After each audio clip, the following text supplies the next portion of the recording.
Hello, welcome to the Talk with Connie. I'm your host, Connie Hall Scott, and I'm so glad you're here. In the studio with me today are two very interesting gentlemen. After break, meet Joe Leman. He's an attorney based in Dalton, Georgia, with a reputation for winning and an arsenal of interesting stories and ideas. Then later in the show, Jevin Jensen is back. Jevin, of course, is the newly elected chairman of the Board of Commissioners for Whitfield County. He took office on January 1st, so we're going to check in with him to see how things are going so far. So hang around, I'll be right back.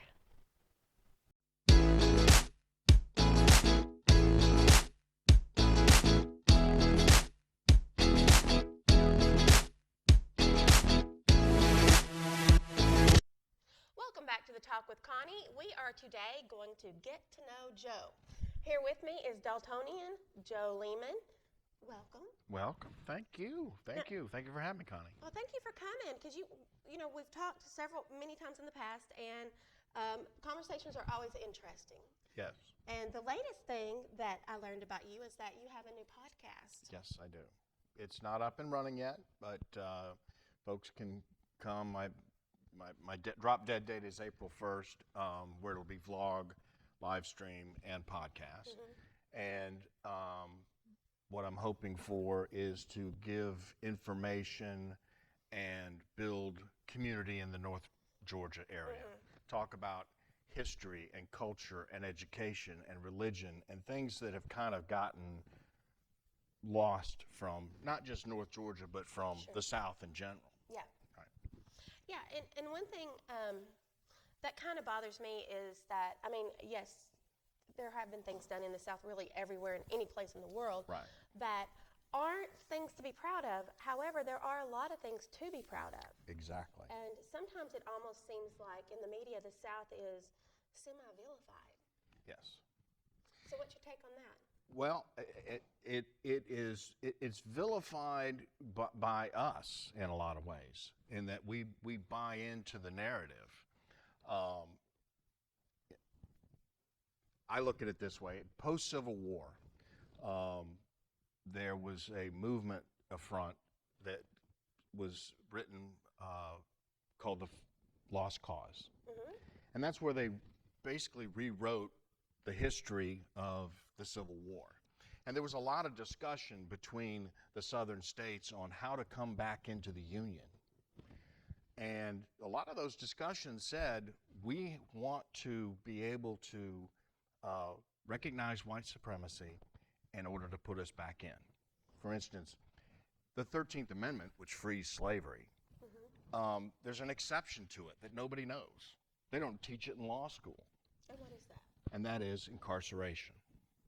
It says there shall be no slavery except for incarceration. That doesn't mean guilty plea. It doesn't mean anything to do with conviction. It means incarceration. For no good reason. Hello, Jim Crow. So, and are we talking about black people and white people, any color people? Any color people.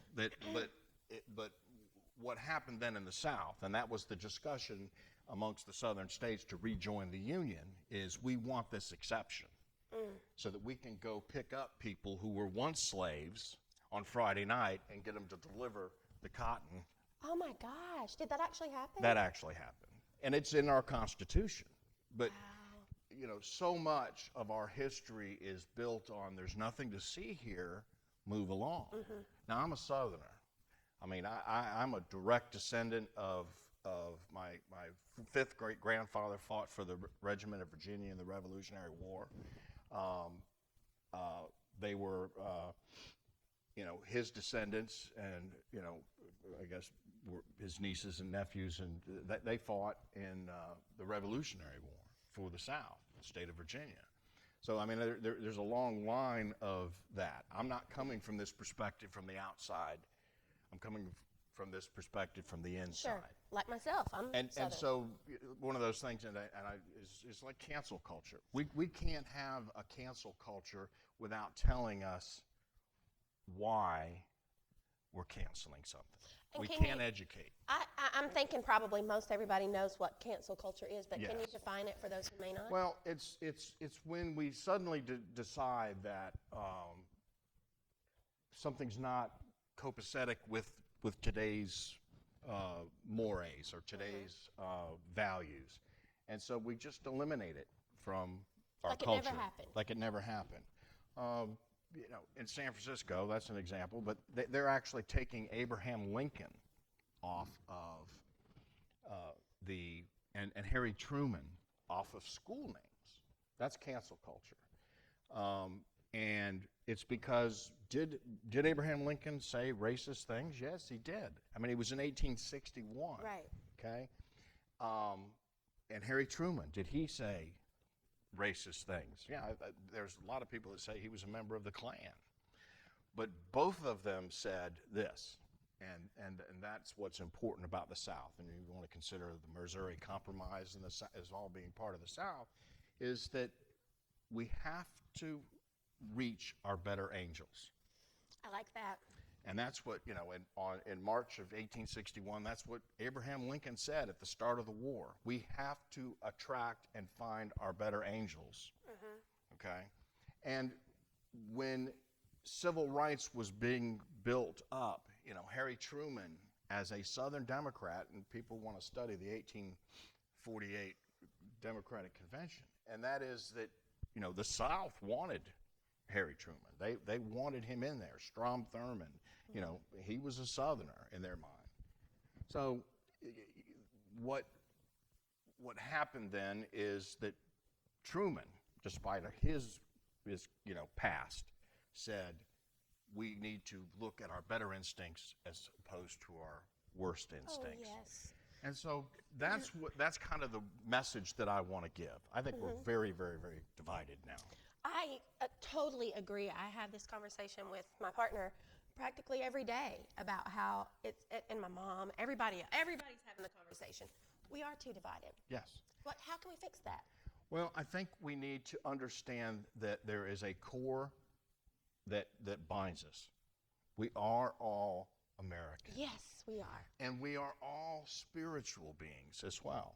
Absolutely. And we're quick to say, oh, you're a libtard. We're quick to say you're a Nazi or something like that. And we don't get along. So, I always look, what Paul said in the 1 Corinthians is, he said, y'all are getting along great. You're doing wonderful and everything else, but I got this one problem with you, and that's you don't get along.